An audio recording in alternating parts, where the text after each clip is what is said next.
Hello students, स्वागत है आप सभी का डीके सक्सेस पॉइंट पर। तो यहाँ पर निबंध लेकर आ चुका हूँ हिंदी में।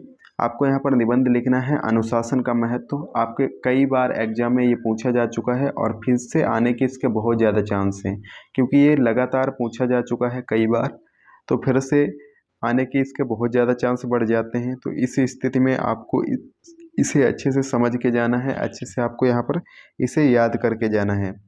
तो यहाँ पर इसका पहला जो हेडिंग आपको डालना है वो डालना है प्रस्तावना। प्रस्तावना में आपको लिखना है कि राष्ट्र का निर्माण अनुशासन के माध्यम से ही संभव है। पूर्व समय में विद्यार्थियों के शारीरिक एवं नैतिक विकास के लिए आश्रम के गुरुओं ने कठोर नियम बनाए थे, ताकि उनके विद्यार्थी हमेशा अनुशासित रहें। इसके बाद आपको नेक्स्ट हेडिंग डालनी है अनुशासन की परिभाषा एवं अर्थ। तो यहाँ पर आपको परिभाषा देना है और अनुशासन का अर्थ है क्या है वो आपको बताना है। तो अनुशासन का अर्थ है सामाजिक एवं व्यक्तिगत स्तर पर बड़ों के आदेश का अनुसरण करना।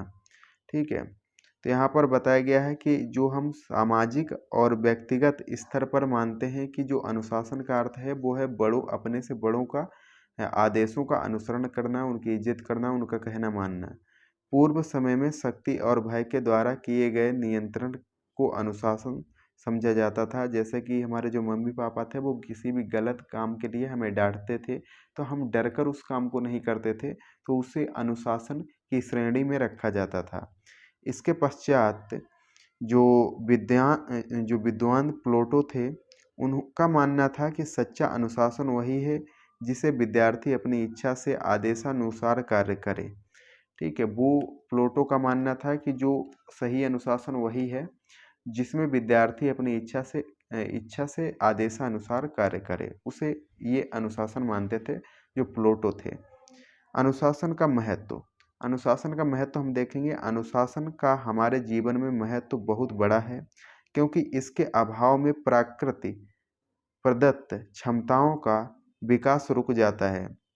अर्थात इसकी जब कमी होती है तो प्रकृति द्वारा जो क्षमताएं हमें दी जाती हैं उनका विकास रुक जाता है, हमारे अंदर पूर्ण रूप से वो विकास नहीं हो पाता है। सूर्य, चंद्रमा एवं संपूर्ण नक्षत्र मंडल एक अनुशासन में बंधे हैं। हमारे समाज को चाहिए कि वह अनुशासित होकर प्रत्येक कार्य को समय पर करे, जिससे हमारे देश के विकास में कोई रुकावट न आए।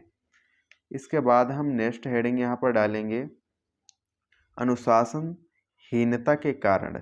अनुशासनहीनता के कौन कौन से कारण हो सकते हैं तो वो हम यहाँ पर डालेंगे। जैसे अनुशासनहीनता के अनेक कारण हो सकते हैं, जैसे वर्तमान दोषपूर्ण शिक्षा प्रणाली, अर्थात कुछ ऐसी शिक्षा प्रणाली हो जो अच्छी नहीं है तो उसे नहीं बदला गया है, तो वो भी एक अनुशासनहीनता का कारण हो सकती है।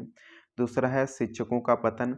शिक्षक जब अपने मार्ग से भटक गए हों, अपना कर्तव्य भूल चुके हों, उनका पतन हो चुका हो, तो उनके जो आचार विचार हैं वो बदल चुके हों, तो यहाँ पर शिक्षकों का पतन ये भी हो सकता है। विद्यालयों में अनैतिक कार्य, विद्यालयों में पढ़ाई की जगह, संस्कारों की जगह कुछ अन्य काम कराए जाते हों, तो वो यहाँ पर विद्यालयों में अनैतिक कार्य, ये भी अनुशासनहीनता का कारण हो सकता है।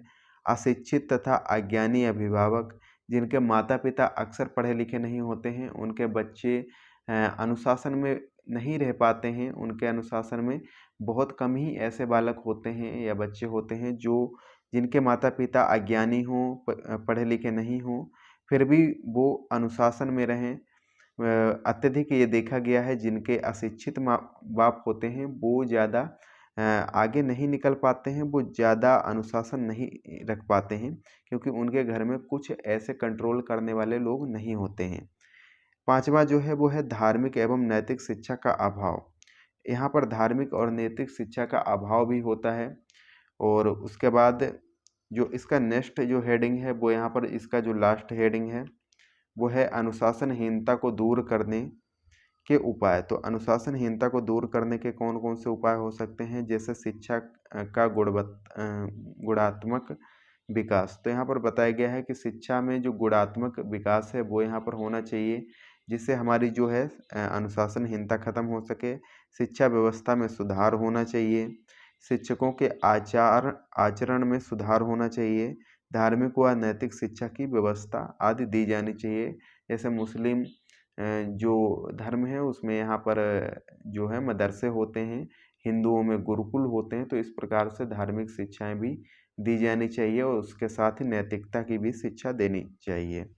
इसके बाद जो इसका लास्ट हेडिंग है वो यहाँ पर है उपसंहार, जो छठवां हेडिंग है, जिसमें है जिस देश के नागरिक अनुशासित हो होंगे वह देश और उसका समाज निश्चय ही उन्नतशील होगा।